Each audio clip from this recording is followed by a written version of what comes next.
अस्सलामुअलैकुम, आप देख रहे हैं समा।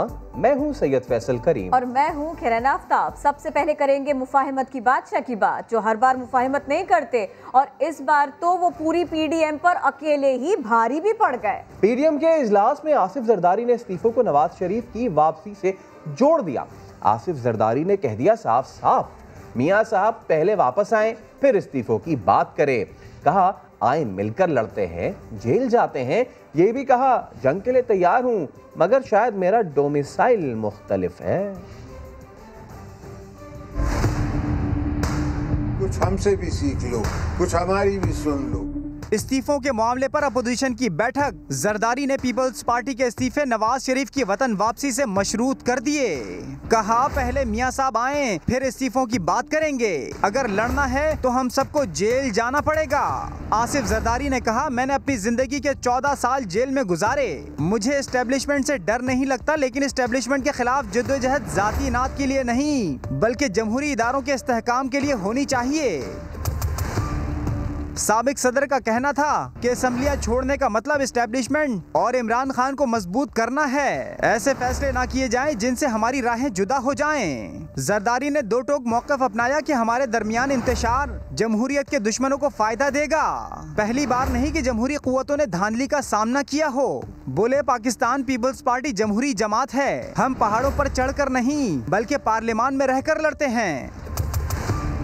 जरदारी ने कहा मैं जंग के लिए तैयार हूं, मगर शायद मेरा डोमिसाइल मुख्तलिफ है। मियां साहब पंजाब की नुमाइंदगी करते हैं। मैंने पार्लियामान को इख्तियारात दिए।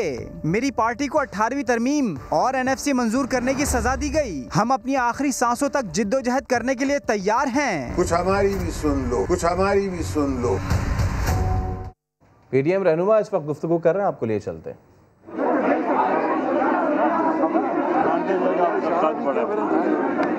आज मुझे मैं कवर करते हैं मियां साहब, लेकिन मैं ऊपर से देख रहा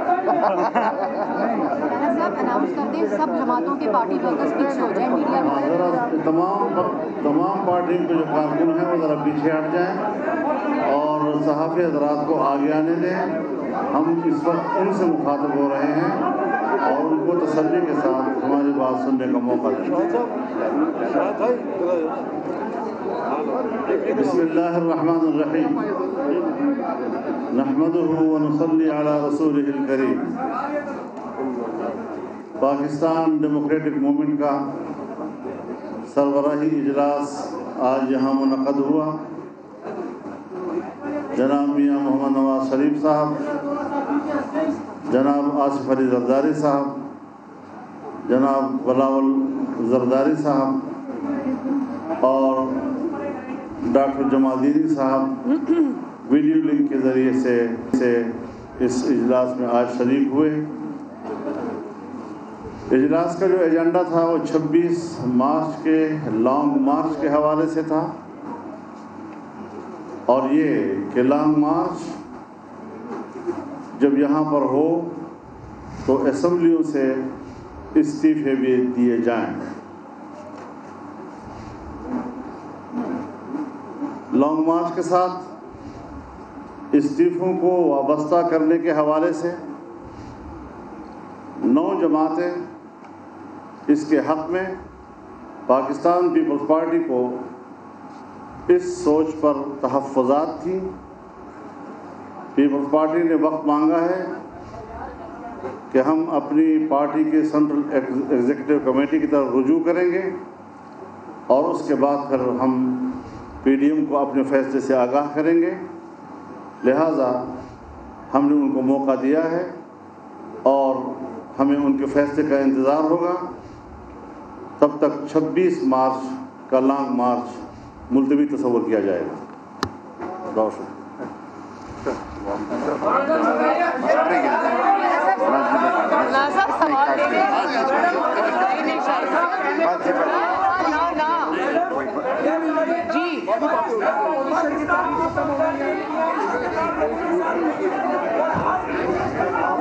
हौसला हौसला मैं खड़ी हूँ।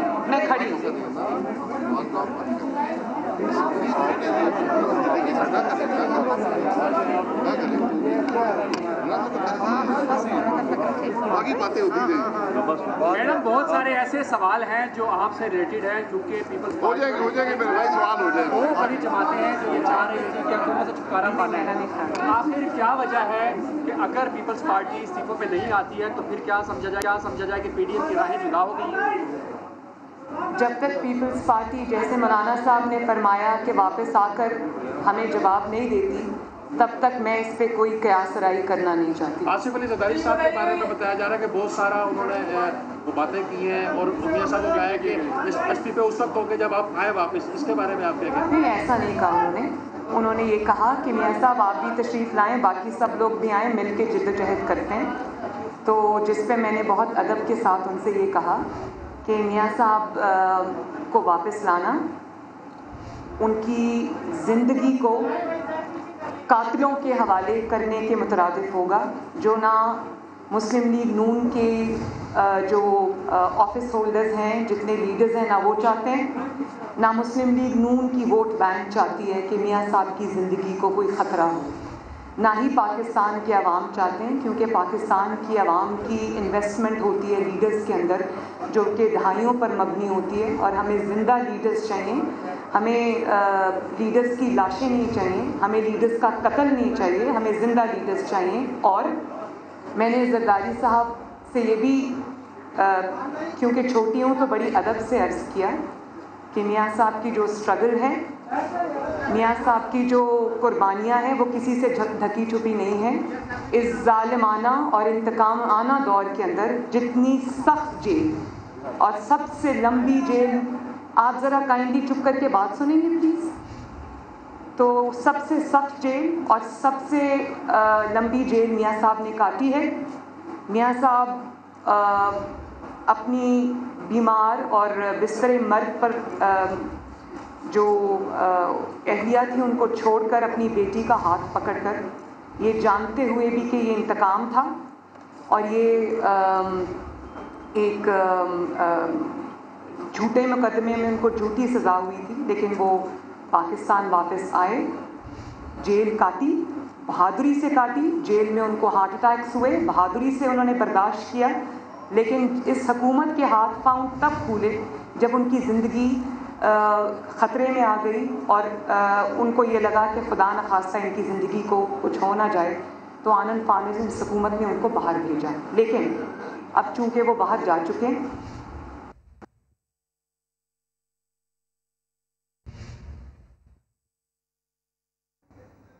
पीडीएम के रहनुमा कर रहे हैं खिताब और ऐसे में मौलाना फजलुर रहमान हो गए रवाना। मुख्तसर से खिताब के बाद फजलुर रहमान प्रेस कॉन्फ्रेंस छोड़कर चले गए, जिसके बाद बदनज़मी देखने में आई, साथ लॉन्ग मार्च मुलतवी करने का भी कह गए। पीडीएम की सफ़ों में दरारें साफ साफ वाज़े नजर आने लगी हैं। मरियम नवाज इसके बाद जब करने आई गुफ्तगू तो सहाफ़ियों ने कर दी सवालात की बौछार और फिर उसके बाद उन्होंने कहा काइंडली 1 मिनट रुके, तहम्मुल से मेरी बात तो सुने। सिर्फ वही नहीं, उसके अलावा इनके अलावा जो दीगर रहनुमा थे वो भी खामोश कराते रहे। मरियम देख सकते हैं आप कि रोकती भी रही, लेकिन मौलाना चल दिए अपनी बात करने के बाद। और बात उन्होंने बड़ी वाज़े कर दी। उन्होंने कहा कि लॉन्ग मार्च आज का एजेंडा था, असेंबलियों से इस्तीफे आज का एजेंडा था, 9 जमातें इसके हक में, पाकिस्तान पीपल्स पार्टी ने वक्त मांगा है, जब तक वो वाज़े बताएंगे नहीं मार्च के बारे में हम कोई फैसला करेंगे नहीं। उन्होंने क्या कहा था और उसके बाद का माहौल क्या बना था, जरा एक बार फिर आपको वो झलक भर को आए थे वही झलक दिखा देते हैं।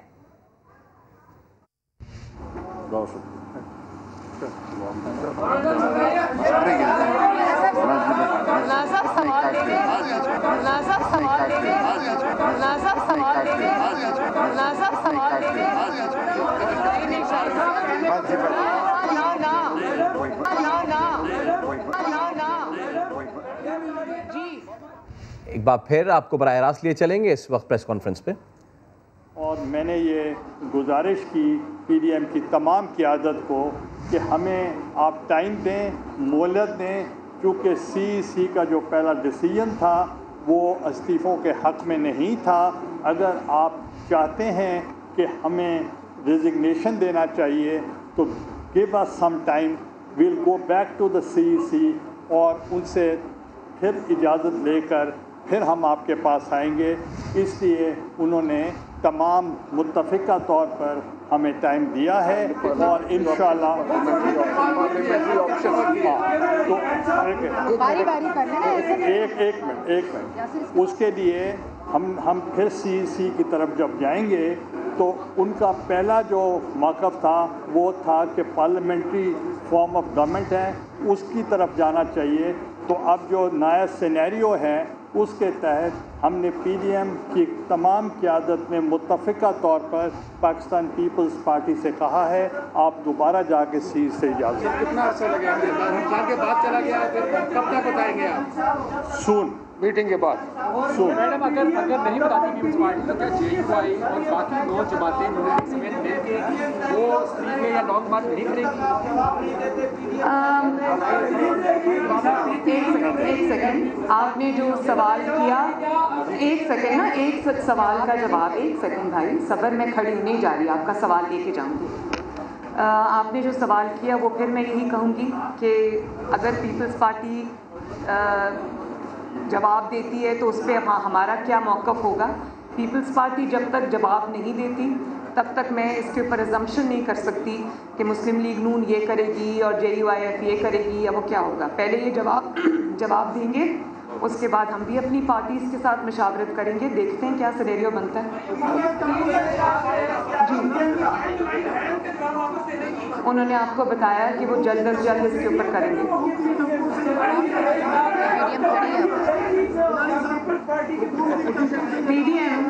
PDM आपके सामने खड़ी, हुकूमत खत्म होगी इंशाअल्लाह ताला। एक सेकंड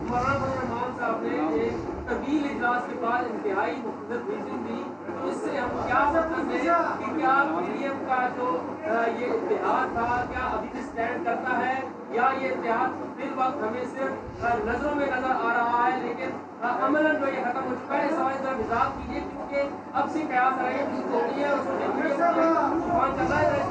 नहीं, PDM आपके सामने खड़ी है, अमलन तो आपको नजर और अमलन भी नजर आ रही है, एक दूसरे के साथ भी खड़े हैं, ताउन भी करेंगे इंशाल्लाह।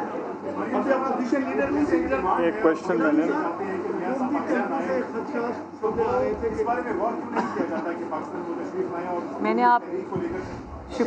मैंने आपको इसका मुफस्सल जवाब दे दिया है। मियाँ साहब को हम पाकिस्तान बुला के उनके कातिलों के हवाले, जिसका नाम इमरान खान है, हम उनके हवाले उनको नहीं कर सकते। अल्लाह ताला ने उनको नई ज़िंदगी दी है और ये जो उनके खून और ज़िंदगी के गरपे हैं, मुस्लिम लीग नून को, पाकिस्तान को मियाँ नवाज शरीफ की ज़िंदगी की ज़रूरत है, उनके तजर्बे की ज़रूरत है, उनकी सलाहियतों की ज़रूरत है, उनकी बसीरत की ज़रूरत है। हमें ज़िंदा लीडर्स चाहिए, जो हम लीडर्स पहले गवा चुके हैं। मेरा ख्याल है कि वो मुल्क और कौम का बहुत बड़ा तारीख़ का नुकसान हुआ, उसको हम दोहराना नहीं चाहते। और दूसरी बात, मियाँ साहब खुद इंग्लैंड में हैं लेकिन उनकी पार्टी फ़ाल तरीन पार्टी है, पूरी जमात उनकी लीडरशिप में यूनाइटेड है, माशाल्लाह खड़ी है, लड़ रही है। मैं मुस्लिम लीग नून की नुमाइंदा हूँ, नवाज शरीफ साहब की नुमाइंदा हूँ, जिसने नवाज शरीफ से बात करनी है पहले मुझसे बात करें। गिलानी साहब, क्या ये आगे जो सेनेट में मामलात है, अपोजिशन लीडर के चुनाव है, आप लोगों ने अदालत जाना था, मुस्तरद वोटों का क्या होगा? अब ये खत्म तो हो गया, हुकूमत को मुझे बना रही है, अपोजिशन लीडर कौन होगा सेनेट में? एक पहली बात ये है कि जो सेनेट में इलेक्शन हुए हैं और उसमें बायस्ड रिटर्निंग ऑफिसर थे और उन्होंने बाकायदा ऐलान किया है कि यूसुफ रज़ा गिलानी के 7 वोट में मुस्तरद कर रहा हूँ। और जब ज़्यादा शोर मचा तो उन्होंने गो टू द कोर्ट्स, और हम इंशाल्लाह कोर्ट्स में जाएंगे, हमें रिलीफ मिलेगा और इंशाल्लाह चेयरमैन हम ही होंगे और तमाम PDM की वो फतह होगी और बाकी जो मामला आते हैं वो मिलके होंगे। चेयरमैन के खिलाफ आप नो कॉन्फिडेंस वोट करेंगे? Thank you.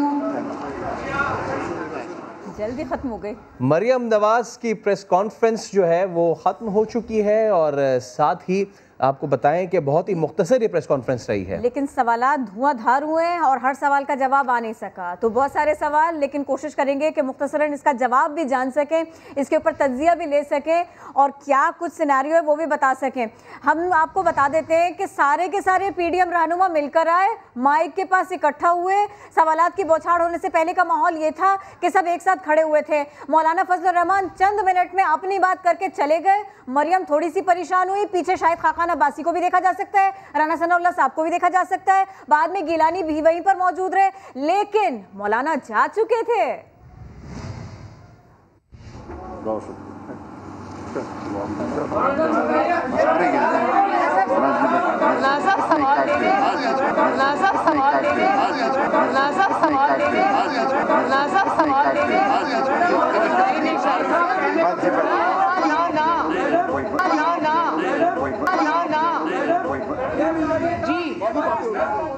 मौलाना साहब सवाल ले लें। मरियम रोकती रह गई, लेकिन मौलाना हो गए रवाना। हमारे साथ मोहम्मद कुदूसी, शहबाज गिल साहब मौजूद हैं। शहबाज साहब, इस सारे मामले के बाद दरारें साफ साफ नजर आने लगी हैं। रहीम, आपका बहुत शुक्रिया। देखिए, ये पहले दिन से क्लियर था कि ये भांत भांत के चोर आपस में मिले हुए थे। इनका सबका मतमा नजर एनआरओ था जो नहीं मिला, और सबका मतमा नजर था अपनी अपनी लूट मार को बचाने का कोई एग्रीमेंट लेना और मिलकर दबाव देना। और आप याद होगा 31 दिसंबर, फिर 31 जनवरी, फिर कहा गया कि हमने सेनेट का इलेक्शन लड़ना है, फिर सेनेट चेयरमैन, तमाम जगहों पर जब ये नाकाम हुए। आपको याद होगा कि किस तरीके से लाहौर में, मीनारे पाकिस्तान में ये ख्वार हुए, फिर इन्होंने जाकर बलूचिस्तान में बलोचों के खिलाफ बात की, केपी में जाकर साउथ केपी में मौलाना साहब ने गालियां ठीक है जाकर बहादुर वहाँ सर शिबली फराज साहब भी हमको ज्वाइन कर चुके हैं। बहुत शुक्रिया गिल साहब, आप हमारे साथ हैं। शिबली फराज साहब, एक तरफ तो आप लोगों के लिए ये खबर है कि बहुत ज़्यादा शायद आपको तैयारी करनी ना पड़े, लॉन्ग मार्च अभी तक तो नज़र नहीं आ रहा कि होगा। दूसरी तरफ ये कि देयर इज़ अ डिवीजन, वो साफ साफ तौर पर नज़र भी आया। लेकिन ये फरमाइएगा, अगर पाकिस्तान पीपल्स पार्टी इसी तरह से चलती रही कि वो इस्तीफे भी नहीं देंगे, वो कोर्ट्स की तरफ भी जाएंगे, तो भी आप लोगों के लिए मामला इतने ही रिलैक्सिंग रहेंगे जैसे अभी हैं? देखिए, बात यह है कि जहाँ तक के पीडीएम का ताल्लुक है, तो हमने तो कहा था और कुछ टेलीविजन प्रोग्राम्स में तो ये तक चला था कि एक थी पीडीएम। देखिए जी, एक तजादात का मजमुआ थी जिसमें कि इस एक न एक दिन एक्सपोज होना था। सेनेट के इलेक्शंस में वो एक्सपोज हुए, फिर जो चेयरमैन सेनेट के, डिप्टी चेयरमैन सेनेट के इंतखाबात में उन्होंने एक दूसरे के पीठ में छुरा घोंपा। तो मौलाना फजलुर रहमान साहब को तो इन्होंने बिल्कुल ही आउट कर दिया, बिल्कुल ही डिस्क्रेडिट कर दिया, और जिसका आज हमने एक अमली नमूना भी देखा जिसमें कि उन्होंने अपनी जुझलाहट और अपनी गुस्से का इजहार किया और वो छोड़ के चले गए।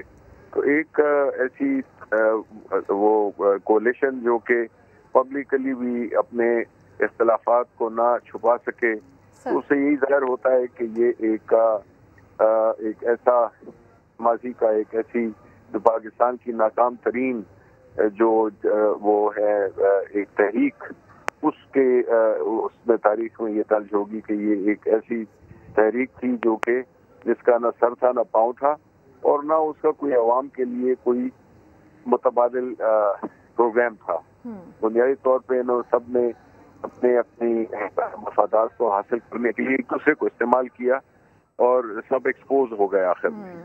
सर ये तो हुआ, लेकिन ये भी तो देखिए ना, अब मामला ये है, पाकिस्तान पीपल्स पार्टी एक महाज पर, एक मौके पर वो देंगे नहीं इस्तीफे।